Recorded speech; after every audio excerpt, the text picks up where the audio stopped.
5వ అధ్యాయం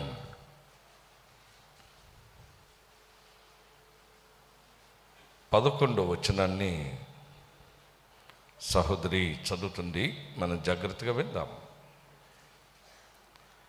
కీర్తనల గ్రంథము 5వ అధ్యాయం 11వ వచనాన్ని సహోదరి చదువుతుంది. మనం జాగ్రత్తగా విందాం. నిన్ను ఆశ్రయించు వారందరూ సంతోషించుదురు, నీవే వారిని కాపాడుదువు గనుక వారు నిత్యము ఆనంద ధ్వని చేయుదురు. చలండి, తలలు వంచండి, ప్రార్థన చేసుకుందాం. మహాఘనుడా, మహోన్నతుడు అయిన ప్రియ పరలోకమందున్న మా తండ్రి, మీ ఘనమైన నామానికి వేవేళ్ళ స్తుతులు స్తోత్రములు తెలియచేస్తున్నాను. తండ్రి, చదవబడిన వాక్య భాగములో ఎన్నో లోతైన సంగతులు ఉన్నాయి. వాటన్నిటినీ మీ యొక్క ఆత్మ ద్వారా వెలికి తీయండి. ఈ స్థలములోను అలాగే ఈ యొక్క లైవ్ ద్వారా వాక్యాన్ని వింటున్న ప్రతి ఒక్కరితోనూ మీరు సూటిగా మాట్లాడండి, మీరు తేటగా మాట్లాడండి. మేమందరం విని గ్రహించుకుని మిమ్మల్ని వెంబడించటానికి వీలుగా మాట్లాడండి. అత్యంత సామాన్యమైన వ్యక్తులు కూడా మీ వాక్యంలో ఉన్న లోతైన విషయాలు స్పష్టంగా అర్థమగునట్లుగా మాట్లాడి మహిమ పొందుమని యేసు పరిశుద్ధ నామమున ప్రార్థించి వినయముతో అడుగుచున్నాను తండ్రి. ఆమేన్, ఆమేన్. అందరూ పెద్దగా ఆమేన్ అని చెప్దాం. హల్లెలూయా, హల్లెలూయా, హల్లెలూయా. ఈ చదవబడిన ఈ కీర్తనను ఎవరు రాశారు అనంటే దావీదు అని మనకి ఆ కీర్తన మీద వ్రాయబడిన చిన్న అక్షరాలతో వ్రాయబడిన ఆ యొక్క మాటలను బట్టి వ్రాయబడిన ఆ యొక్క అక్షరాలను బట్టి వాటిని బట్టి మనకు తెలుస్తూ ఉంది దావీదు ఈ యొక్క కీర్తనను వ్రాశాడు అని. దావీదు మనందరికీ తెలుసు, ఒక అద్భుతమైన ఆత్మీయ జీవితాన్ని కొనసాగించిన వాడు. ఎక్కడో తన జీవితంలో ఎక్కడో ఒక చిన్న తప్పు తప్ప ఓవరాల్గా మనిషి యొక్క ఆత్మీయ జీవితాన్ని చూస్తే అద్భుతమైన ఆత్మీయ జీవితం. తన వరకు తాను పరిశుద్ధంగా జీవించటానికి రాజు స్థాయిలో ఉండి అతడు ఎంత జాగ్రత్త పడుతూ వచ్చాడో మనకి వాక్యంలో స్పష్టంగా కనిపిస్తూ ఉంటుంది. రాజు స్థాయి మనిషి తను రాజుగా ఏదైనా చేయగలడు. తనకు అడ్డు వచ్చిన ప్రతిదాన్ని తొలగించుకోగలడు. తనకి ఇబ్బందికరంగా ఉన్నదాన్ని ప్రతిదాన్ని తీసివేసుకోగలడు. ఎందుకంటే రాజు అధికారం, అటువంటి అధికారం. అయితే రాజుగా అతడు ఉన్నప్పటికీ అతడు తన జీవితకాలం తన పరిశుద్ధతను కాపాడుకోవటానికి ఎంతో ప్రయాసపడ్డాడు. దేవుడు అందుకే మనిషి గురించి అన్నాడు, అతడు నా హృదయానుసారుడు అన్నాడు. దేవుడు ఒక మనిషి గురించి అట్లాంటి గొప్ప సాక్ష్యాన్ని చెప్పాడు అని అంటే అది ఒక మామూలు విషయం కాదు. ఒక మనిషి గురించి సర్వాధికారి అయిన దేవుడు, సమస్తము ఎరిగినవాడు, ఇటువంటి ఒక మాటను చెప్పటం చిన్న విషయం కాదు. అది ఒక మహాద్భుతమైన విషయం. ప్రభు వలన సాక్ష్యాన్ని పొందిన వారు కొంతమంది ఉన్నారు బైబిల్లో. మోషే గురించి కూడా దేవుడు అన్నాడు, మిక్కిలి సాత్వికుడు, నా ఇల్లంతటిలో నమ్మకమైన వాడు. చూడండి, దేవుని వలన సాక్ష్యం పొందటం అంత సులభమైన విషయం కాదు. దానికి వాళ్ళు తమ పరిశుద్ధతను కాపాడుకోవటానికి ఎన్ని చేయాలో అన్ని చేసేసారన్నమాట. అందుకే ఆ మనుషుల గురించి అలాంటి సాక్ష్యము దేవుడు ఇస్తూ వచ్చాడు, బైబిల్లో రాశాడు. వాళ్ళ గురించి బైబిల్లో రాశాడు. కాబట్టి మనము కూడా మన ఆత్మీయ జీవితాన్ని మనం ఎప్పుడు కాపాడుకోవాలి. ఇందాక ప్రారంభంలో పరిశుద్ధాత్ముడు మాట్లాడాడు, నీ ఆత్మీయ జీవితాన్ని నువ్వు కాపాడుకోమని. అయితే ఇప్పుడు మరింకొకసారి హెచ్చరిక చేస్తున్నాడు, నీ ఆత్మీయ జీవితాన్ని నువ్వు కాపాడుకోవాలి, ప్రతి శ్రమలో కాపాడుకోవాలి, ప్రతి ఇబ్బందులు కాపాడుకోవాలి, ప్రతి ఒక్క అవమానములో కాపాడుకోవాలి, ప్రతి ఒక్క నిందలో కాపాడుకోవాలి, ప్రతి ఒక్క ఆర్థిక పరమైన ఇబ్బందుల్లో కాపాడుకోవాలి, నీ కలిగిన అనారోగ్యపు పరిస్థితుల్లో కాపాడుకోవాలి. ఆత్మీయ జీవితం అంత గొప్పది. దావీదు జీవితకాలం తన ఆత్మీయ జీవితాన్ని కాపాడుకోవటమే కనిపిస్తుంది మనకి. ఎక్కడో ఒక చిన్న విషయంలో అతడు తప్పిపోయింది తప్ప. చాలామంది ఈ చిన్న విషయాన్ని పెద్ద చేసి చెప్తారు. దావీదు తన జీవితకాలం తన పరిశుద్ధతను కాపాడుకుంటూ వచ్చిందంతా అల్పమైనదిగా చెప్తారు. అయితే మీరు తెలుసుకోవాల్సిన విషయం, చిన్న తప్పుని పెద్దగా మాట్లాడేది లోకం. కానీ దేవుడు చిన్న తప్పుని దాన్ని చిన్నగానే చెప్పాడు. దావీదు ఆ ఒక్క విషయంలో తప్ప ఏ విషయంలోనూ ఇక తప్పిపోలేదు. దేవుడు చెప్తూ వచ్చాడు ఆ ఒక్క విషయంలోనే. కాబట్టి దేవుని ప్రజలుగా మనుషులు చేసిన చిన్న తప్పు దాన్ని పెద్దదిగా చేసి చెప్తుంటారు చాలామంది. లోకం అట్లా చెప్పుద్ది. కాబట్టి మనం లోకపు మాటలు కాదు, దావీదు ఎంతో పరిశుద్ధంగా జీవించాడు. ఎక్కడో అనుకోని ఒక ఘటన తన జీవితంలో దొర్లింది. అది అనుకుని దావీదు చేయటం కాదు, అనుకోకుండా తనలా పాపంలోకి జారిపోయాడు. కానీ మిగిలిన జీవితం అంతా కాపాడుకుంటూ వచ్చాడు. దేవుని వల్ల ఒక మంచి సాక్ష్యాన్ని పొందాడు. మనం కూడా మన జీవిత ప్రారంభంలో మన గురించి గొప్ప సాక్ష్యం లేకపోవచ్చు, కానీ మన జీవితాంతానికి మాత్రం వెళ్ళేసరికి ఒక మంచి సాక్ష్యము కావాలి. ఒక మంచి సాక్ష్యము కలిగిన వ్యక్తివిగా నువ్వు నీ జీవితాన్ని నువ్వు ముగించాలి. దేవుడు ఎంతగానో ఆశిస్తున్నాడు. మనుష్యుల దృష్టిలో కాదు, దేవుని దృష్టిలో. మనుషులకు అర్థమైన విషయాల్లో నిన్ను చాలా గొప్పవాడు అంటారు.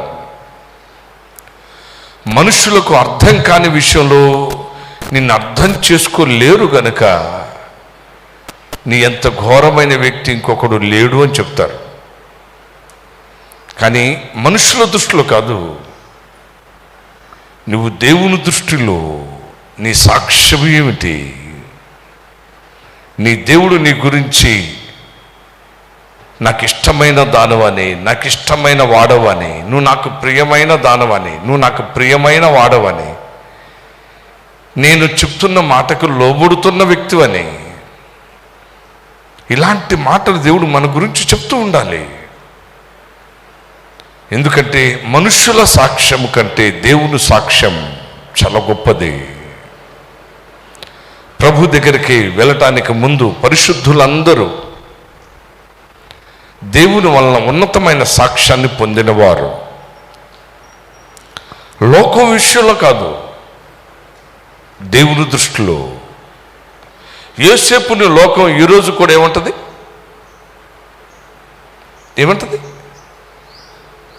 తప్పు చేయనోడు అంటదా? తప్పు చేసినోడు అంటదా? అంతేనా? అంటదా? అందా? చెప్పండి.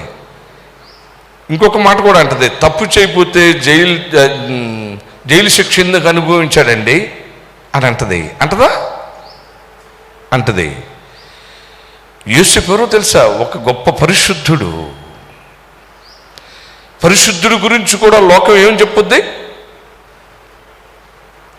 దేవుని వలన గొప్ప సాక్ష్యము కలిగిన వాడి గురించి కూడా లోకం ఏం చెప్పుద్ది?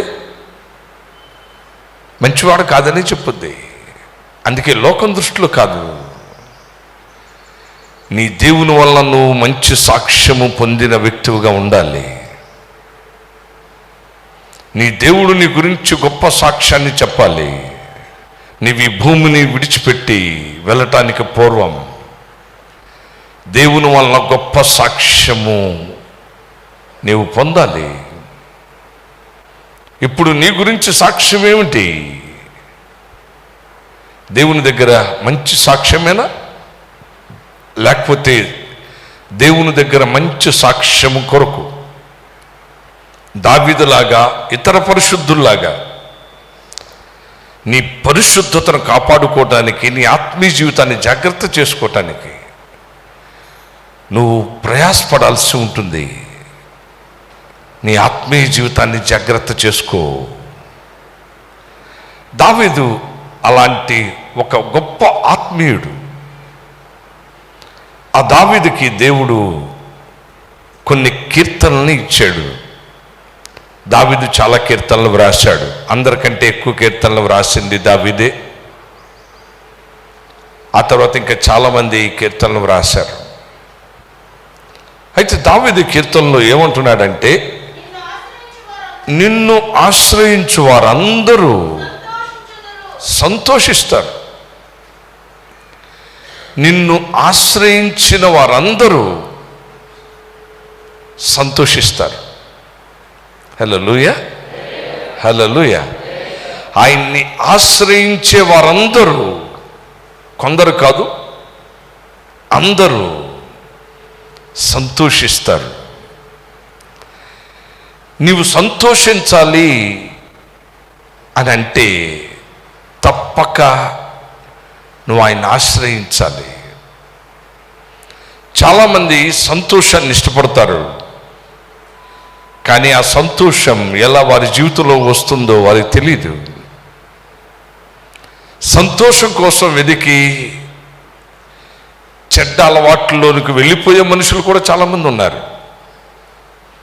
అయితే వేటి వల్ల నీకు సంతోషము కలగదు, శాశ్వతమైనది. వేటి వలననైనా తాత్కాలిక సంతోషము నీకు కలిగినట్టుగా కనబడవచ్చు, కానీ శాశ్వతమైన సంతోషం ఉండదు. శాశ్వతమైన సంతోషం నీకు కావాలి అని అంటే నిశ్చయంగా నువ్వు ఆయన ఆశ్రయించాలి. ఆయనను ఆశ్రయించాలి. ఎంతమంది అయితే ఆయన ఆశ్రయిస్తారో వారందరూ సంతోషంగా ఉంటారు. వారందరూ గొప్పగా సంతోషించగలుగుతారు. ఆశ్రయించుట అనే పదం మనం జాగ్రత్తగా పరిశీలించినట్లయితే ఒక మాట వ్రాయబడింది. అదేమిటంటే, న్యూ ఇంటర్నేషనల్ వెర్షన్లో ఒక పదం వ్రాయబడింది. అదేమిటంటే రిఫ్యూజ్ అనే మాట. రిఫ్యూజ్ అనే మాటకు అర్థం ఏంటంటే, చాలా అర్థాలు ఉన్నాయి దానికి. ఒకటేంటంటే దాగుచూటు అని, రెండవది దిక్కు అని, ఇంకొకటి రక్షకము అని. అయితే ఇలాంటి అనేకమైన అర్థాలు ఉన్నాయి. రిఫ్యూజ్ అనే మాటకు మన బైబిల్లో ఇన్ని రకాలైన అర్థాలు మనకి కనిపిస్తూ ఉన్నాయి. ఆశ్రయించటం అంటే నా దిక్కు నువ్వే అని చెప్పటం. దిక్కు నువ్వే అని నువ్వు ఎవరి గురించి చెప్తున్నావో వాళ్ళ మీద నువ్వు పరిపూర్ణంగా ఆధారపడతావు. అంతేనా కదా? చూడండి, చాలామంది మనుషులు వారికి కలిగిన ఇబ్బందుల్లో మనుషుల్ని దిక్కుగా భావిస్తూ వస్తారు. నాకేం లేదండి, నాకేదైనా సమస్య వస్తే ఆయన ఉన్నాడు. ఎవరో ఒక ఎమ్మెల్యే గారి గురించో, ఒక ఎంపీ గారి గురించో, లేకపోతే ఒక గొప్ప అధికారి గురించో, లేకపోతే ఒక గొప్ప ధనవంతుడి గురించో వాళ్ళు చెప్తూ ఉంటారు. ఏమంటే నాకేం వచ్చినా నాకేం బాధ లేదండి, నాకు ఆయన ఉన్నాడు, ఆయన నాకు అడ్డుపడిపోతాడు, నాకేం ఇబ్బంది ఉండదు అని అంటారు. అంటే వారిని తమకు దిక్కుగా వాళ్ళు భావించారనమాట. ఇప్పుడు ఏదన్నా పరిస్థితి వస్తే వాళ్ళు ఎవరినైతే దిక్కు అన్నారో వాళ్ళ మీద పరిపూర్ణంగా ఆధారపడతారు. దిక్కు నీవే అని చెప్పటం ఆశ్రయించుట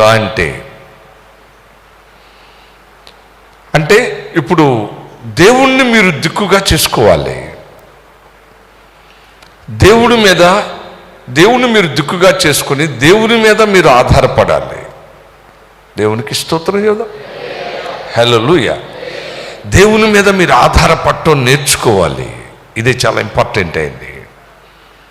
నేను చాలాసార్లు నా జీవిత సాక్ష్యాన్ని నేను మీతో చెప్పాను, మరలా నేను మీతో చెప్తున్నాను. ఏ పరిస్థితికైనా దేవుని మీద మీరు ఆధారపడవచ్చు, మీరు ఆధారపడాలి.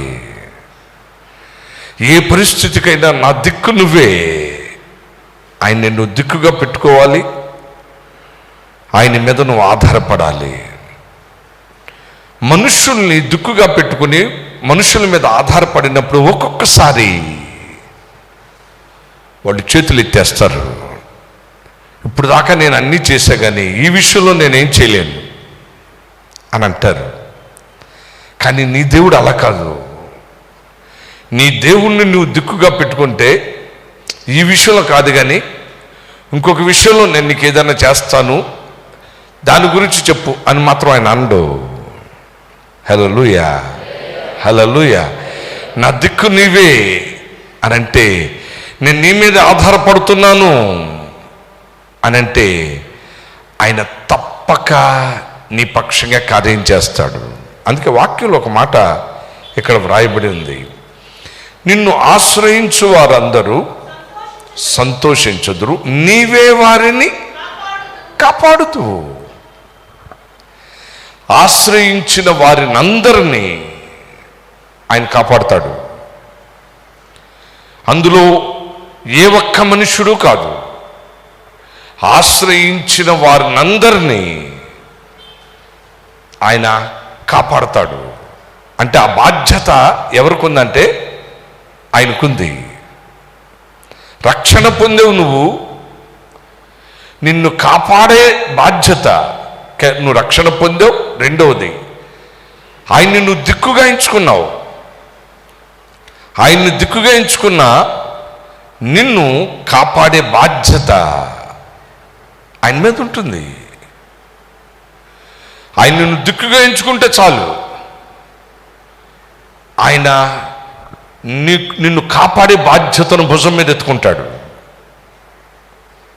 తెలిసిందా? ఇది మీరు తెలుసుకోవాల్సిన ప్రాముఖ్యమైన విషయం.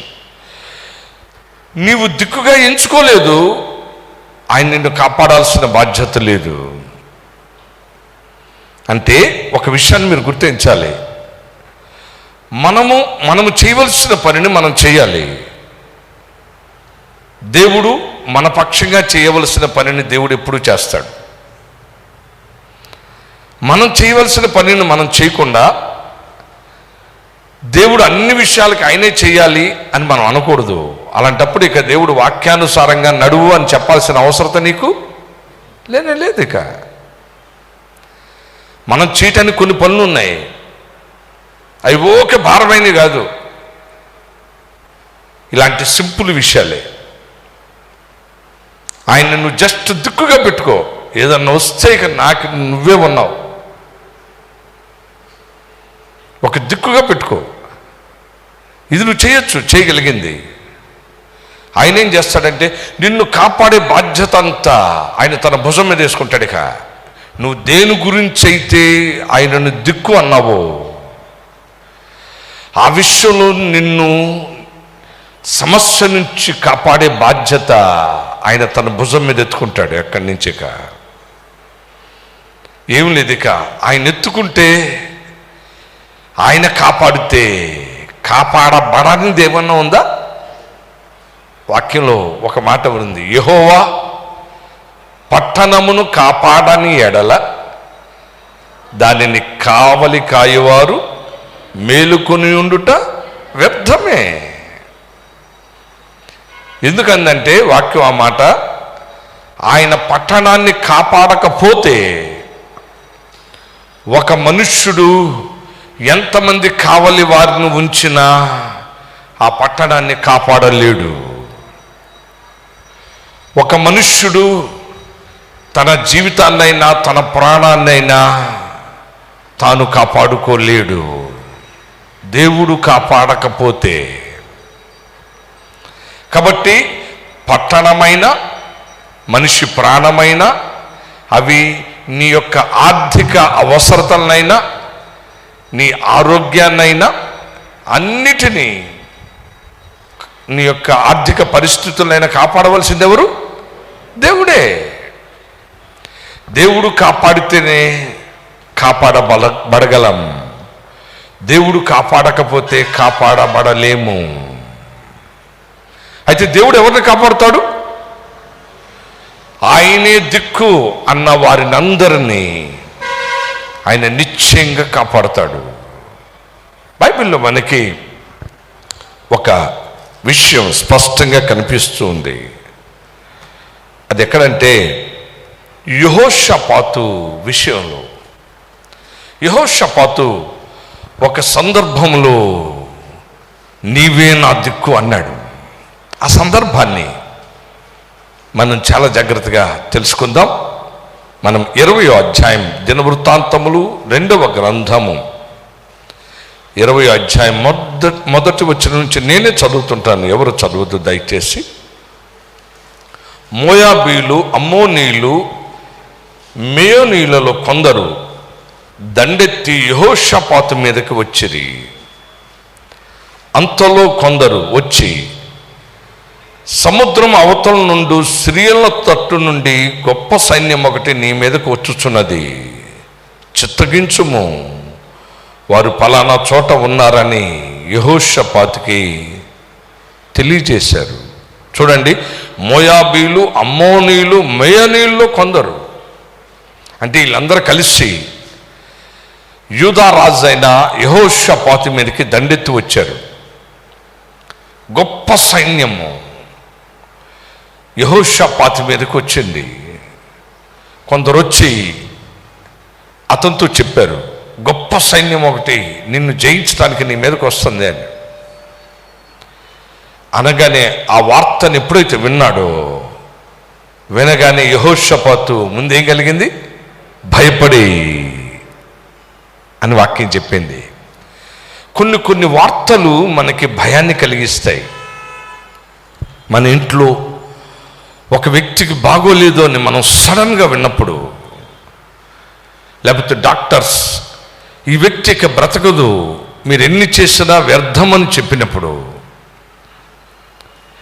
నువ్వు ఎంత ప్రయత్నం చేసినా నీకు మాత్రం ఈ ఉద్యోగం రాదు అని మనుష్యులు నీతో చెప్పినప్పుడు, నువ్వెంత ప్రయత్నించినా నీకు ఇక వివాహం అవ్వదు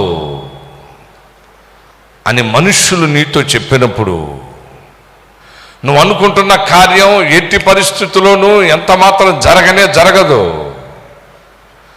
అని మనుష్యులు నీతో అన్నప్పుడు, అలాంటి వార్తలు సడన్గా నువ్వు వినగానే మొట్టమొదట నీకేం కలుగుద్దో తెలుసా?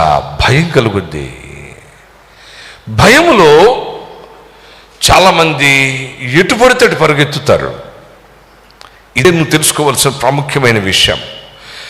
భయములో నువ్వేం చేయాలో నీకు తెలియదు. భయంలో నువ్వు ఎటు పడితే అటు పరిగెత్తుతావు, తెలిసిందా? కానీ నువ్వు తెలుసుకోవాల్సిన ప్రాముఖ్యమైన విషయం, భయములో నువ్వు చేయాల్సిన ఒక పని ఉంది. అది యెహోషాపాతు చేసి చూపించాడు. అది నువ్వు చేయాలి తప్పకుండా. ఇదొక్కటి తప్ప మిగిలినన్నీ చేస్తావు. నువ్వు మనుషులు కాళ్ళు పట్టుకుంటావు, నువ్వు ఏదైనా చేస్తావు. నువ్వు చేయవలసింది ప్రధానమైంది చెయ్యు. అయితే యెహోషాపాతు భయపడ్డాడు, అందరిలాగానే మనుష్యుడు. అతనేమి దేవునితో సమానుడేం కాదు, అతని సామాన్యమైన నీలాంటి నాలాంటి ఒక మనుష్యుడు. ఆ వార్త వినగానే భయం కలిగిపోయింది. ఒకసారి భయంతో అతను ఏం చేశాడు? యెహోవా వద్ద విచారించుటకు మనస్సు నిలుపుకొని, అది భయం నీ జీవితంలోకి వచ్చినప్పుడు నువ్వు చేయాల్సింది, ముందు నీ మనస్సును నిలుపు. ఎక్కడ నిలపాలి? డబ్బు మీద కాదు, మనుషుల మీద కాదు. ముందు నీ మనస్సుని ఎవరి మీద నిలపాలి? దేవుని మీద నిలపాలి. దేవునికి స్తోత్రం. ఎందుకంటే భయము నీ మనస్సులో ఉన్న నీ ఆలోచనలన్నీ చెదరగొట్టేస్తుంది. చెదరగొట్టేగా నువ్వు చాలా తెలివితేటలు కలిగిన వ్యక్తివే, చాలా జ్ఞానం కలిగిన వ్యక్తివే, కానీ ఆ భయంలో నువ్వేం చేయాలో నీకు తెలియదుక. భయములో నువ్వు చేయాల్సిన పని, నీ మనస్సును నిలుపు ముందు. హల్లెలూయా, హల్లెలూయా. ఇప్పటికే మీ కుటుంబాల్లో కొన్ని భయాలు మిమ్మల్ని వెంటాడుతూ ఉన్నాయి. కొంతమందికి రేపటిని గురించిన భయం, రేపేం తింటాం, ఏం తాగుతాం, ఎక్కడుంటాం, రేపు ఎలా జీవిస్తాం, ఇలాంటి భయాలు ఎన్నో ఉన్నాయి. భయపడొద్దు. భయము నీ యొక్క ఆలోచనలన్నీ చెదరగొట్టేస్తుంది. నువ్వేం చేయాలో నీకు తెలియనీయకుండా చేస్తుంది. అయితే భయము కలిగిన ప్రతిసారి మొట్టమొదటి నువ్వు చేయాల్సిన పని, నీ మనస్సును ఆయన మీద నిలుపు. అన్నీ తీసేయి. అది చేస్తే బాగుంటుంది, ఇది చేస్తే బాగుంటుంది, ఇది చేస్తే బాగుంటుంది, అటు వెళ్తే బాగుంటుంది, ఇటు వెళ్తే బాగుంటుంది అని భయం నిన్ను రకరకాలైన ఆలోచనలు పుట్టిస్తూ నడిపించాలని చూస్తుంది. అలాంటప్పుడు నువ్వు ఎటు వెళ్ళొద్దు. నీ మనస్సుని ఆయన మీద నిలుపు. హల్లెలూయా, హల్లెలూయా, హల్లెలూయా. నీ మనస్సును ఆయన మీద నిలుపుకొని ఏం చేయాలి? యెహోవా యొద్ద, అతను ఏ విషయంలో మనస్సును నిలుపుకున్నాడంట? దేవుని దగ్గర విచారించుటకు. దేవుని దగ్గర విచారణ చేయటానికి తన మనస్సును నిలుపుకున్నాడు. మనకు కలిగిన రకరకాలైన పరిస్థితుల్లో భయము నీ ఆలోచనలు చెదరగొడుతుంటే ఒక విషయంలో నీ మనస్సును నిలుపుకో. అదేమిటంటే దేవుని దగ్గర విచారణ చేయాలి నేను. కాబట్టి అన్నగారు ఎక్కడున్నారో కనుక్కోండి, లేకపోతే అక్కగారు ఎక్కడున్నారో కనుక్కోండి. ఈ కాదు, ఎవరి మీద ఆధారపడొద్దు. దేవుని దగ్గర విచారణ చేయటానికి నువ్వే పూనుకోవాలి. నువ్వే పూనుకోవాలి. వీళ్ళు వాళ్ళతోనూ మా దేవుడు మాట్లాడతాడా? నీతో మాట్లాడ్డా ఏంటి? నీకు గొప్ప రక్షణ ఇచ్చింది వాళ్ళతో మాట్లాడటం కొరక, లేకపోతే నీతో మాట్లాడటం కొరక? దేవుడు ఎప్పుడు ఎవరో ఒకరి ద్వారా మాట్లాడాలని మాత్రమే కోరుకోడు. ఆయన తన బిడ్డవైన నీతో కూడా మాట్లాడాలని ఆయన కోరుకుంటాడు. ఎందుకంటే నిన్ను తన ప్రాణం ఇచ్చి విమోచించాడు, నీకు గొప్ప విలువనిచ్చాడు. ఎవరో ద్వారా నీతో మాట్లాడాలని ఆయన అనుకోడు. నువ్వు ఆయన నీతో మాట్లాడటానికి నువ్వు అవకాశం ఇవ్వడం లేదు కాబట్టి మాట్లాడలేదు.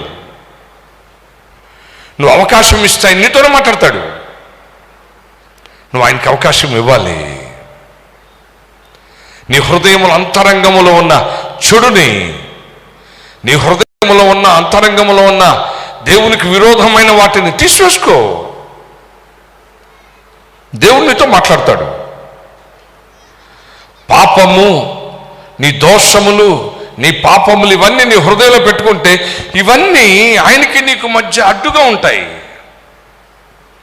ఆయన నీతో మాట్లాడాలి అని అనుకున్నా నీతో మాట్లాడడానికి అవకాశం లేకుండా చేస్తున్నావు నువ్వే. నీ హృదయంలో ఉన్న పాపము, దోషము ఆయన నీతో మాట్లాడనీయకుండా, ఆయన ఒకవేళ మాట్లాడిన వినబడనీయకుండా అవి చేస్తున్నాయి. ఆయన నీతో మాట్లాడనీయకుండా చేస్తున్నాయి. కాబట్టి వాటిని ఒప్పుకో, వాటిని నీలో తీసివేసుకో, హృదయాన్ని శుద్ధిగా చేసుకో. ఆయన ఎవరితోనేంటి? నీతో కూడా మాట్లాడతాడు. బాలుడైన సమూయేలుతో మాట్లాడాడు. ఏలీ పెద్దవాడైనా ఏలీతో మాట్లాడటానికి ఇష్టపడలేదు. ఆయన బాలుడైన సమూయేలుతో మాట్లాడాడు. సమూయేలుకి దేవుడు స్వరాన్ని గుర్తుపట్ట కూడా తెలియదు. అంత బాలుడు, అంత చిన్నవాడు. కానీ తన జీవితాన్ని జాగ్రత్తగా చేసుకుంటున్నవాడు. చిన్నవాడైనా పవిత్రంగా జీవిస్తూ ఉన్నాడు. అందుకే దేవుడు అతనితో మాట్లాడుతూ వచ్చాడు. సమూయేలు, సమూయేలు అని పిలవగానే లేచి ఏలీ దగ్గరికి వెళ్ళి, నా ఏలినవాడా, నువ్వు నన్ను పిలిచావు, ఎందుకు పిలిచావు అని అడిగాడు. అంటే నేను నిన్ను పిలవలేదు నాయన, నువ్వు వెళ్ళి పడుకో అన్నాడు. నేను ఎక్కడ పిలిచా? నా దగ్గరికి వచ్చాడు అని అనుకున్నాడు. ఏలీ పడుకున్నాడు. మళ్ళా కాసేపటికి సమూయేలు వచ్చాడు. అయ్యా, మీరు నన్ను పిలిచారు, సమూయేలు సమూయేలు అని పిలిచారు, అందుకే నేను వచ్చాను అన్నాడు. నేనేమో నిన్ను పిలవలేదు. ఓహో, దేవుడు మాట్లాడుతున్నాడు సమూయేలుతోటి, నాతో మాట్లాడటానికి ఇష్టపడలేదు. సమూయేలుతో మాట్లాడటానికి ఇష్టపడుతున్నాడు. ఏలీ గుర్తుపట్టాడు. ఈసారి నిన్నెవరైనా పిలిస్తే ఆజ్ఞాపించండి, నేను చేస్తాను అని చెప్పు అని చెప్పాడు. అప్పుడు ఈసారి దేవుడు సమూయేలు సమూయేలు అని పిలవగానే చిత్తమండి, మీరు చెప్పండి, నేను వింటున్నాను అన్నాడు. అంతే, దేవుడు తన స్వరమెత్తి బాలుడైన సమూయేలుతో మాట్లాడాడు. ఆయన ఎవరి ద్వారానో నీతో మాట్లాడాలని అనుకోవటం లేదు, నీతో మాట్లాడాలి. నిన్ను ఆ స్థాయి మనిషిగా చేసుకోవాలి. నిన్ను అలాంటి ఒక ఉన్నతమైన ఆత్మీయ జీవితం కలిగిన వ్యక్తిగా చేసుకోవాలి. అదే ఆయనకి ఇష్టం. కాబట్టి నువ్వు అలాంటి ఒక వ్యక్తిగా మారాలి. అయితే చూడండి, ఇక్కడ మనం వాక్యంలో చూస్తున్నాం, అతడు తన మనస్సును నిలుపుకున్నాడు. దేనికోసం? దేవుని వద్ద విచారించటం కోసం. దేవుని దగ్గర విచారణ చేస్తున్నాడు. వాళ్ళు వీళ్ళ కోసం చూడలేదు. ఎవరున్నారు, ప్రవక్తలు ఎవరున్నారు, వాళ్ళు ఎవరున్నారు, వీళ్ళు ఎవరున్నారు, ఎవరి వైపు చూడలేదు. యెహోషాపాతు మనస్సు నిలుపుకున్నాడు, దేవుని దగ్గర విచారణ చేయాలని. దేవుని దగ్గర విచారించటం అనేది చాలా అద్భుతమైన విషయం. మన జీవితాల్లో మనం అపజయాలు చూడటానికి కారణం ఇదే. దేవుని దగ్గర విచారణ చేయకపోవటమే. దేవుని దగ్గర విచారణ చేసిన ఏ విషయంలోనూ మనం అపజయాలు చూడం. ఎందుకంటే నీ దేవునికి నీ భవిష్యత్తు అంతా తెలుసు. నీ భవిష్యత్తే కాదు, నీ పిల్లల భవిష్యత్తు అంతా తెలుసు. నీ పిల్లలకు పెళ్లి కాకపోయినా వారి పిల్లల యొక్క భవిష్యత్తు కూడా తెలుసు ఆయనకి. అంత ఎరిగినవాడు. ఆయన దగ్గర నువ్వు విచారణ చేయగలిగితే ఆయన నీకు ఖచ్చితంగా జరిగే విషయాన్ని చెప్తాడు. అప్పుడు ఆయన నిన్నేది చేయమంటాడో అది నువ్వు చేస్తే నువ్వు అపజయాన్ని చూడాల్సిన అవసరం ఉండదు. నువ్వు విజయ పథంలో నడుస్తావు. ఆ ఉద్దేశంతోనే యెహోషాపాతు దేవుని దగ్గర విచారణ చేయడానికి మనస్సు నిలిపాడు. మనసు నిలిపి వెంటనే యోధా అంతటా ఉపవాస దినాన్ని ఆచరించమని చెప్పాడు. దేవునికి స్తోత్రం. భయం, కొన్ని పరిస్థితులు, కొన్ని సమస్యలు మనకి భయాన్ని కలిగించినప్పుడు మనం చేయాల్సిన పని ఏంటో తెలుసా? ఉపవసించి ప్రార్థించటం. ఏ పరిస్థితి అయితే నీకు భయాన్ని కలిగిస్తుందో, ఏ పరిస్థితి అయితే నీ ఆత్మీయ జీవితాన్ని గందరగోళంలో పడవేయాలని చూస్తుందో, నువ్వు ఆ పరిస్థితి గురించి ఉపవాసం ఉండాలి, ప్రార్థన చేయాలి. మొదట నీ మనస్సును నిలుపుకోవాలి ఆయన దగ్గర విచారణ చేయటానికి. రెండవది, నువ్వు ఉపవాసం ఉండాలి. భయంలో ఈ పనులేవి చేయరు ఎవరు. భయంలో ఈ పనులేవి చేయరు. సహజంగా మనుషులు భయపడతారు. అయితే నీకు భయము కలిగిన ప్రతిసారి ఉపవాసించి ప్రార్థించటానికి అడుగులు వేయి, అంతే. ఉపవాసం చాటించాడు. రాజ్యం అంతా ఉపవాసం ఉండమని చెప్పాడు. ఉపవాసం చేస్తే ఏం జరుగుతుందో తెలుసా? ఏం జరుగుద్దంటే యూదా వారు యెహోవా వలని సహాయము వేడుకొనుటకై కూడుకొనిరి.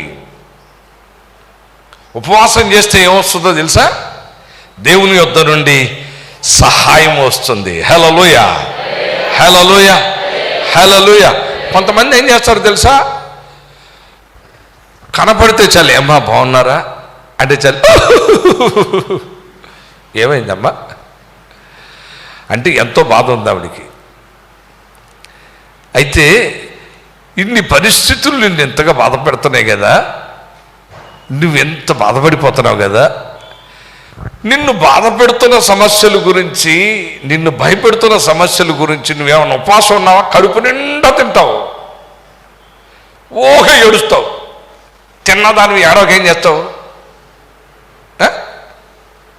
కడుపు నిండా తింటావు. బాధలు ఎక్కువైపోతున్నాయి. ఏంటమ్మా బాధల్లో విపరీతంగా లాభైపోతున్నావు? తిండి తిని నువ్వు చేయాల్సిన పని చేయట్లా. నువ్వు ఉపవాసం ఉండి ప్రార్థించవలసిన వ్యక్తివి కడుపు నిండా తిని కంటి నిండా ఏడుస్తూ ఉంటారు. నువ్వు చేయాల్సిన పని ఇది కాదు. అలా చేస్తే ఏం లేదు. మనకి బాధలు కలగవని దేవుడు ఎప్పుడు చెప్పలా. బాధలు కలుగుతూనే ఉంటాయి జీవితకాలం. ఆ బాధల్లో నువ్వు నిలబడాలి. ఆ బాధల్లో నువ్వు విజయ పథంలో నడవాలి. అంటే మరి నువ్వు కడుపు నిండా అన్నం తిని పడుకుంటే ఎట్టవుద్ది? కాబట్టి బాధలు, శ్రమలు, వీటన్నిటిలో, భయాల్లో నువ్వు కడుపు నిండా అన్నం తిని పడుకోవద్దు. అప్పుడే నువ్వు మేలుకోవాలి. ఉపవాసం ఉండటానికి తీర్మానించుకోవాలి. నా కుటుంబం మీదకి ఏదో ఇబ్బంది వస్తున్నట్టుంది, మనం వెంటనే పూనుకోవాలంతే. అమ్మగారిని అడిగారు ఉపవాస ప్రార్థన కోసం. అమ్మగారు ఇచ్చినప్పుడు పెట్టుకుందాంలే. ఎస్, రైటే. అమ్మగారు ఎంతోమందికి ఇస్తుంటారు. మరి వెంటనే నీకు ఇవ్వాలంటే కుదరదు. ఈలోపు నువ్వేం చేయాలి? అమ్మగారు ఇచ్చినప్పుడు చేద్దాంలే అని అనుకోబాక, నువ్వు ఉపవాసం ఉండు. నీ కుటుంబం ఉపవాసం ఉండండి. మీరు ప్రార్థన చేయండి. ప్రార్థిస్తే, ఉపవాసం ఉండి ప్రార్థించగా దేవుని సహాయం వస్తుంది. ముందు నీ దేవుడు సహాయకుడు. ఉన్నతమైన సహాయాన్ని ఆయన నీకు చేస్తాడు. ప్రతి క్రిటికల్ సమయంలో నిశ్చయంగా నీ దేవుడు నీకు సహాయం చేస్తాడు. మరలా నువ్వు గుర్తించాలి. మనుషులు నీకున్న క్రిటికల్ సమయాల్లో మనుషులు నిన్ను విడిచిపెడతారు, కానీ క్రిటికల్ సమయాల్లో నీ దేవుడు నిన్నెంత మాత్రం విడిచిపెట్టాడు. అందుకే ఆయన లాంటి నమ్మదగిన వాడు లేడు. చబడబడి ఆయన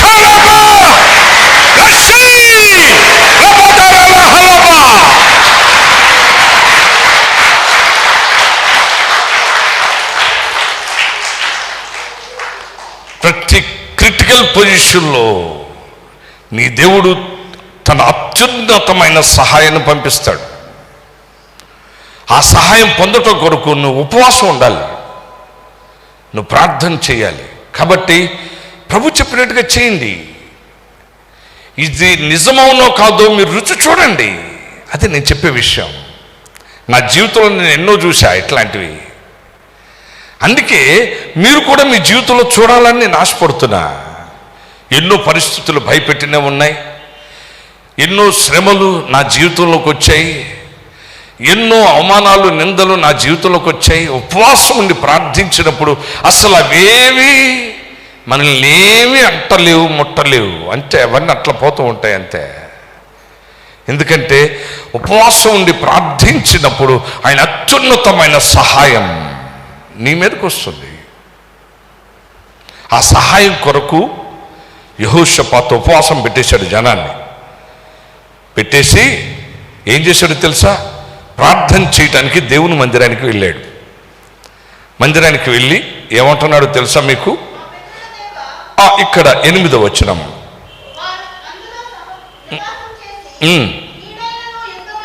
కీడైనను యుద్ధమైనను తీర్పైనను తెగులైనను కరువైనను మా మీదకి వచ్చినప్పుడు మేము ఈ మందిరము ఎదుటను నీ ఎదుటను నిలబడి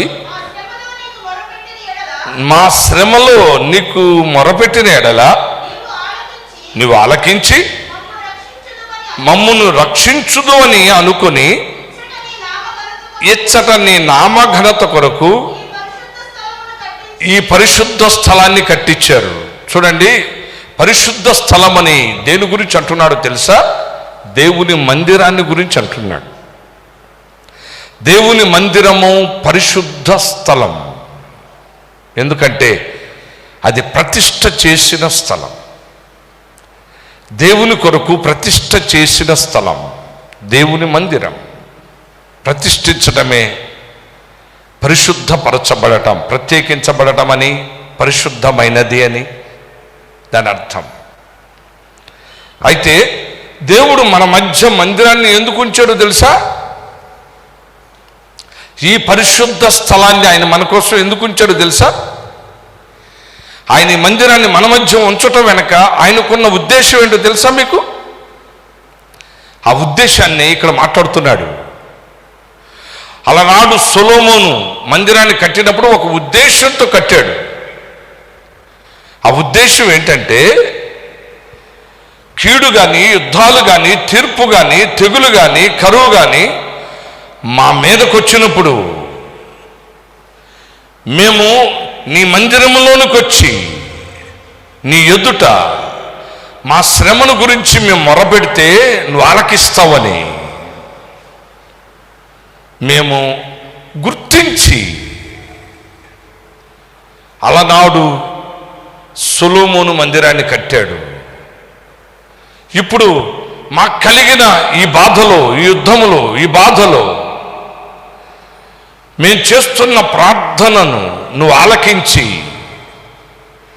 నువ్వు నాకు సహాయం చేస్తావని నేను నీ మందిరానికి వచ్చాను అని అంటున్నాడు యెహోషాపాతు. దేవునికి స్తోత్రం చెబుదాం. హల్లెలూయా, హల్లెలూయా. కాబట్టి మీరు కూడా ఏం చేయాలో తెలుసా? దేవుడు మన మధ్య ఈ పరిశుద్ధ స్థలాన్ని ఉంచిన కారణమేది. అదేమిటంటే మన కలిగిన కరువులో కానీ, తెగుల్లో కానీ, తీర్పులో కానీ, యుద్ధంలో కానీ, కీడులో కానీ, దేనిలోనైనా సరే నీవు గనక బహుగా బాధను అనుభవిస్తుంటే, శ్రమలను అనుభవిస్తుంటే, నువ్వు ఈ మందిరానికి వచ్చి దీనిలో నుండి నువ్వు ప్రార్థిస్తూ ఉంటే దేవుడు నీ యొక్క ప్రార్థన ఆయన ఆలకిస్తాడు.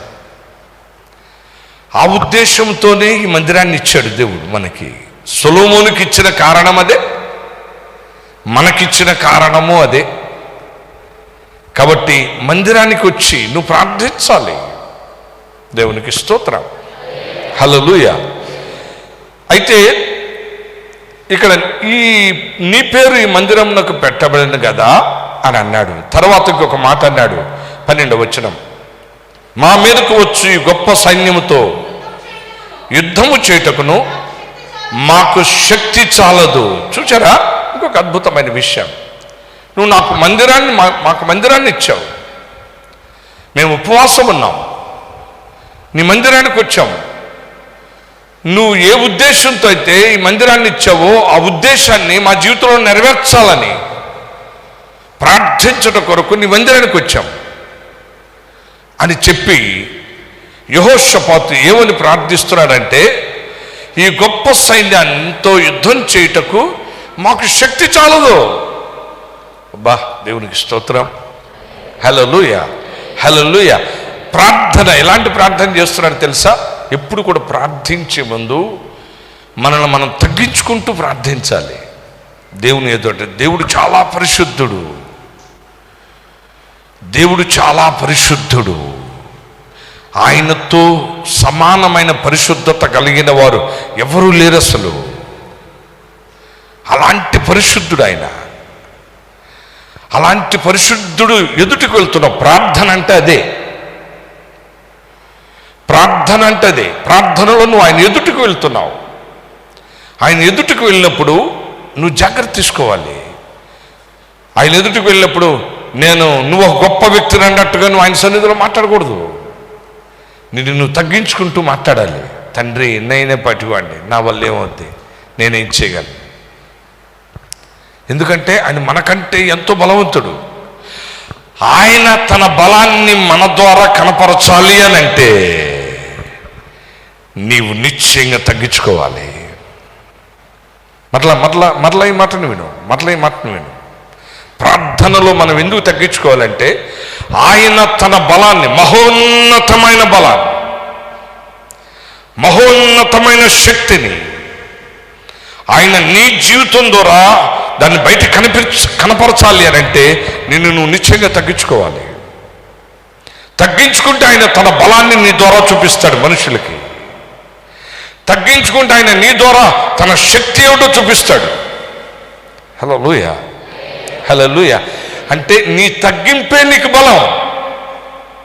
చబడు కూడా ఆయన మనం భయపడతాం. హల్లెలూయా, హల్లెలూయా, హల్లెలూయా. నీ తగ్గింపే నీకు బలం. నీ తగ్గింపు గొప్ప బలాన్ని నీకు ఇస్తుంది. ఆ బలం నీది కాదు, నీ దేవునిది. తగ్గించుకున్న ప్రతి వారికి ఇస్తాడు ఆ బలాన్ని. ఇక్కడ చూడు, తను తగ్గించుకుంటూ మాకు శక్తి చాలదయ్యా, ఏమీ చేయుటకు మాకు తోచదు, నీవే మాకు దిక్కు అని యెహోషాపాతు ప్రార్థించాడు. అంటే మాకు నీవే దిక్కు అని చెప్పుట ద్వారా యెహోషాపాతు పరిపూర్ణంగా ఆయన మీద ఆధారపడ్డాడు. ఆయన ఎవరిని వెతకలా. మీరు గుర్తుంచుకోవాల్సిన విషయం, ఆయన ఎవరిని వెతకలా. అంటే ఎవరి ద్వారా అయితే దేవుడు మాట్లాడతాడో ఆ మనుషులు ఎవరిని వెతకలా. యెహోషాపాతు అతడు దేవుణ్ణి వెతికాడు అంతే. నువ్వు మాకు దిక్కు, నాకు ఇంక వేరే దిక్కేం లేదు అనగానే ఇప్పుడు ఆ దిక్కు ఎలా స్పందిస్తుందో మీరు చూద్దురు. కానీ అక్కడ మన వాక్యంలో చూస్తాము. ఇక్కడ 14వ వచనంలో, అప్పుడు మత్తన్యాకు పుట్టిన ఆ యెహీయేలు కుమారుడైన బెనాయాకు జననమైన జకర్యా కుమారుడును ఆసాపు సంతతి వాడును లేవీయుడునగు యహజీయేలు సమాజములో ఉండెను. చూడండి, దేవుడు ఎవరి ద్వారా మాట్లాడతాడు అని వాళ్ళ కోసం వెతకలా, ఎవరి కోసం వెతకలా, దేవుణ్ణి వెతికాడు. నువ్వే మాకు దిక్కు అన్నాడు. ఇప్పుడు ఆ దిక్కు ఎట్లా స్పందిస్తుందో తెలుసా? అక్కడ కూడి వచ్చిన సమాజంలో యెహజీయేలు అనే ఒక వ్యక్తి ఉన్నాడు. అతని మీదకి దేవుని ఆత్మ ఒకసారి బలంగా దిగి వచ్చింది. దిగి రాగానే వెంటనే వ్యక్తి ద్వారా దేవుడు ప్రవచనం ఎత్తి మాట్లాడుతూ వచ్చాడు. మాట్లాడుతూ ఏమన్నాడంటే, యెరూషలేము కాపురస్తులారా, యెహోషాపాతు రాజా, మీరందరూ ఆలకించండి. ఈ గొప్ప సైన్యమునకు మీరు భయపడకుడి, జడియకుడి. ఈ యుద్ధము మీరు కాదు, దేవుడే జరిగించడం.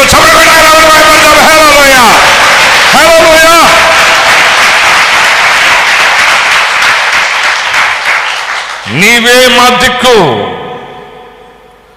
అని ఎవరైతే ఆయన మీద పరిపూర్ణంగా ఆధారపడతారో, ఆయన చూడండి ఒక వ్యక్తి ద్వారా ప్రవచనం ఎత్తి మాట్లాడుతూ ఏమంటున్నాడంటే, ఈ యుద్ధము మీరు కాదు, నీ దేవుడే చేస్తాడు. మీరు గుర్తించాల్సిన ప్రాముఖ్యమైన విషయం, నిన్ను భయపెట్టే ప్రతి పరిస్థితిలో నీవే నాకు దిక్కు అని నువ్వు అనగలిగితే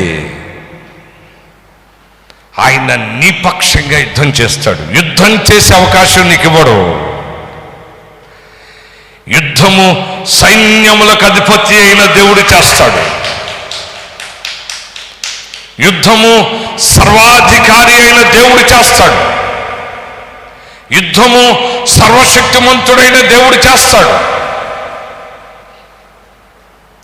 ఆయన నీ పక్షంగా యుద్ధం చేస్తాడు. నువ్వు జస్ట్ కొంచెం చేస్తున్నావు, ఉపవాసం ఉండి ఇవన్నీ చేసి కొంచెం యుద్ధం చేస్తున్నావు. దానికి ముగింపు అంతా ఆయన పడతాడు. ఇక కాబట్టి నిన్ను భయపెడుతున్న ప్రతి సమస్యలు నువ్వు ఉపవసించి ప్రార్థించటం మానొద్దు. తప్పక ఉపవాసం ఉండాలి. ఈ యొక్క నూతన సంవత్సరంలో ఈ తీర్మానం చేయాలి.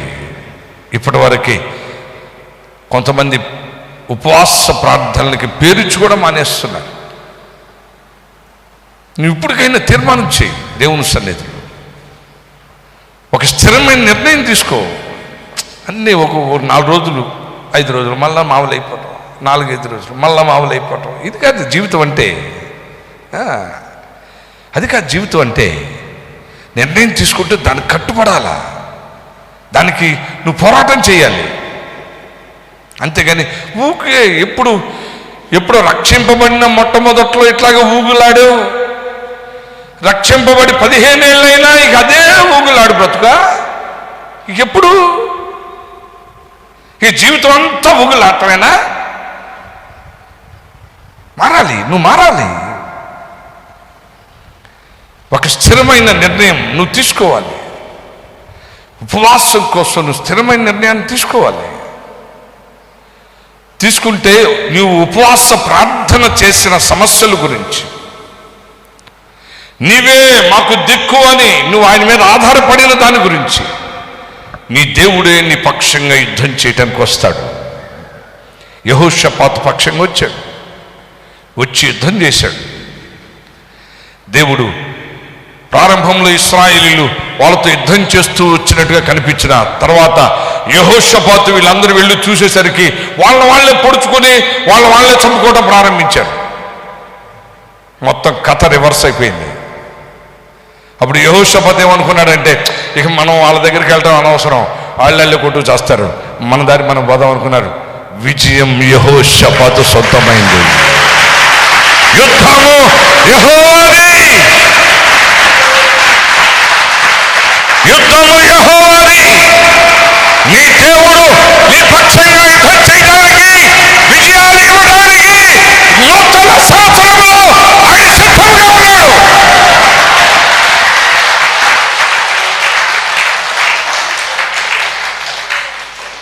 నీ పక్షంగా యుద్ధం చేయడానికి నీ దేవుడు సిద్ధంగా ఉన్నాడు.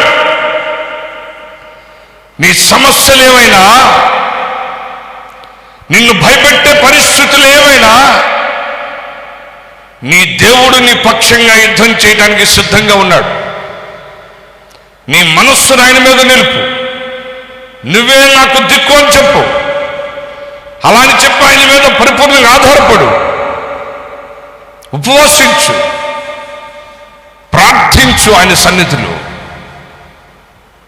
నీ పక్షంగా ఆయన అద్భుతాన్ని చేస్తాడు.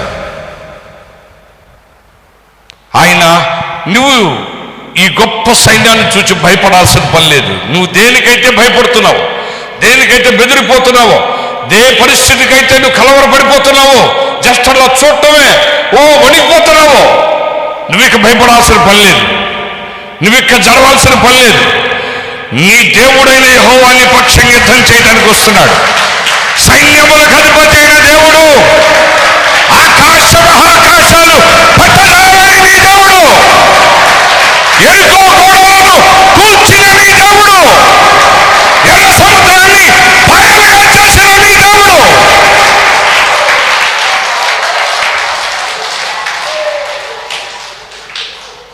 ఆయన నిశ్చయంగా సిద్ధంగా ఉన్నాడు.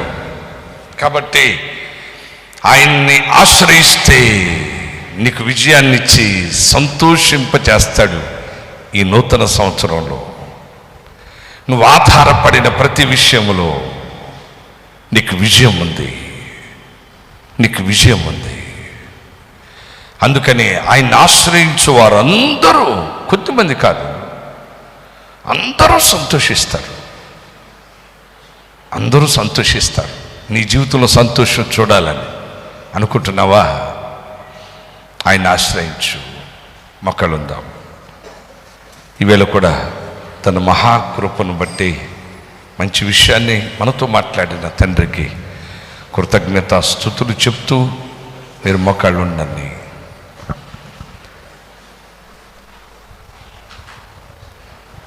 యుద్ధము యెహోవాదే,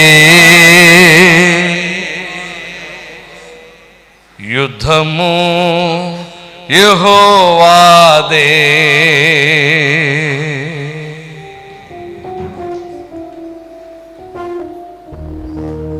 యుద్ధము యెహోవాదే, యుద్ధము యెహోవాదే, యుద్ధము యెహోవాదే, యుద్ధము యెహోవాదే. రాజులు మనకెవ్వరు లేరు, శూరులు మనకెవ్వరు లేరు, రాజులు మనకు లేరు, శూరులెవరు మనకు లేరు. సైన్యములకు అధిపతి అయినా యేసయ్యా మన అండ, సైన్యములకు అధిపతి అయినా యెహోవా మన అండ. యుద్ధము యెహోవాదే, యుద్ధము చప్పట్లు కొడదాం. ఒక్కళ్ళని కళ్ళు మూసుకొని చప్పట్లు కొడదాం. యుద్ధము యెహోవాదే, బాధలు మనలను పడద్రోసిన, వ్యాధులు మనలను కృంగదీసిన, బాధలు మనలను పడద్రోసిన, వ్యాధులు మనలను కృంగదీసిన, విశ్వాసానికి కర్తయైన యేసయ్యా మన అండ, విశ్వాసానికి కర్తయైన యేసయ్యా నా అండ. యుద్ధము యెహోవాదే, యుద్ధము యెహోవా. యుద్ధము నువ్వు కాదు, నీ పక్షంగా నీ దేవుడు చేయబోతున్నాడు. నీ పక్షంగా నీ దేవుడు చేయబోతున్నాడు. నీ సమస్య ఏదైనా నీ పక్షంగా నీ దేవుడు చేయబోతున్నాడు. యుద్ధము నీ దేవుడు, యుద్ధము నీ పక్షంగా నీ దేవుడు చేస్తున్నాడు.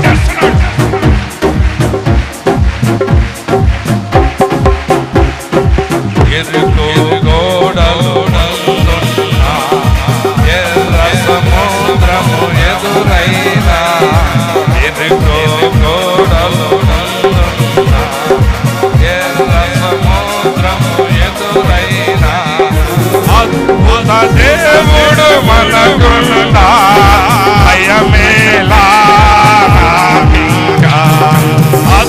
అద్భుత దేవుడు మనకుండా భయమేలా మనకింకా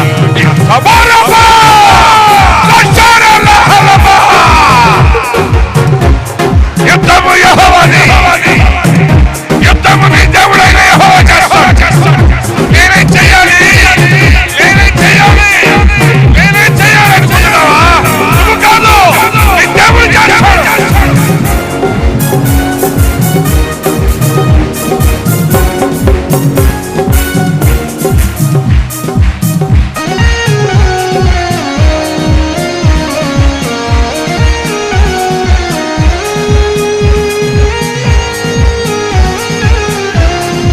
యుద్ధము యెహోవాది.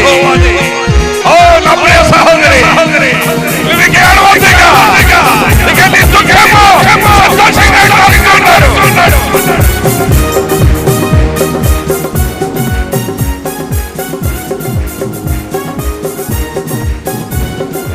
ఎరికో గోడలు ముందున్నా, ఎర్ర సముద్రము ఎదురైనా, ఎరికో గోడలు ముందున్నా, ఎర్ర సముద్రము ఎదురైనా, అద్భుత దేవుడు మనకుండా భయమేలా మనకింకా. అద్భుత దేవుడు మనకుండా భయమేలా నాకింకా. ఓరపపా లచ్చి లబదరల హలబా.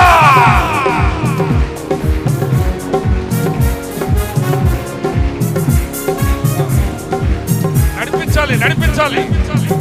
యుద్ధము యెహోవాదే, యుద్ధము యెహోవాదే, యుద్ధము యెహోవాదే, యుద్ధము యెహోవాదే. బాధలు మనలను పడద్రోసిన, వ్యాధులు మనలను కృంగదీసిన, బాధలు మనలను పడద్రోసిన, వ్యాధులు మనలను కృంగదీసిన, విశ్వాసానికి గతైన యేసయ్యా మన అండ. విశ్వాసానికి గతైన యేసయ్యా అండ.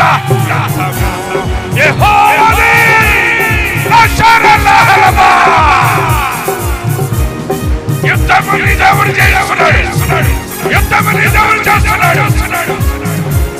విజయము నీది, విజయము నీది. యుద్ధము నీ దేవుడు చేస్తున్నాడు, దేవుడు చేస్తున్నాడు.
నీ పక్షంగా యుద్ధం చేసేవాడు దేవుడు, నీ పక్షంగా యుద్ధం చేసేవాడు దేవుడు. నేను కన్నీరు కారుస్తున్నావు, నాకెవరూ లేరయ్యా, నాకెవరూ లేరయ్యా నువ్వు ఎందుకంటున్నావు? యెహోషాపాతు పక్షాన ఉన్న దేవుడు నీ దేవుడే.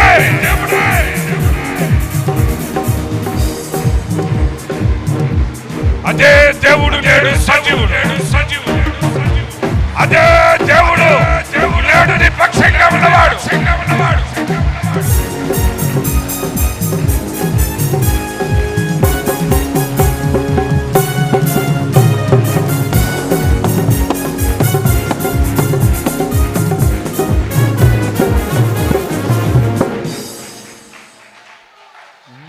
రాజులు మనకెవ్వరు లేరు, శూరులు మనకెవ్వరు లేరు. రాజులు లేరని బాధపడుతున్నావా? శూరులు ఎవరూ లేరని నీ పక్షంగా, నీ సమస్య పక్షంగా, నీ పక్షంగా పోరాడేవాళ్ళు లేరని దిగులు చెందుతున్నావా? సైన్యములకు అధిపతి అని దేవుడు నీ పక్షంగా కార్యం చేయడానికి సిద్ధంగా ఉన్నాడు. ఈ 2022లో సైన్యములకు అధిపతి అయిన నీ దేవుడు నీ పక్షముగా యుద్ధాలు చేయబోతున్నాడు.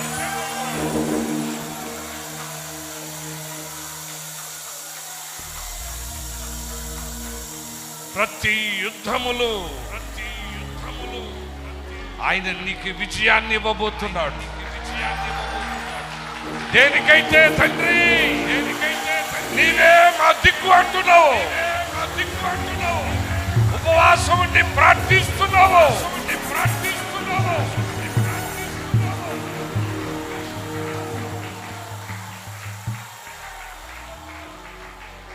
యుద్ధమును నీ దేవుడు నీ పక్షంగా చేసి ముగించబోతున్నాడు.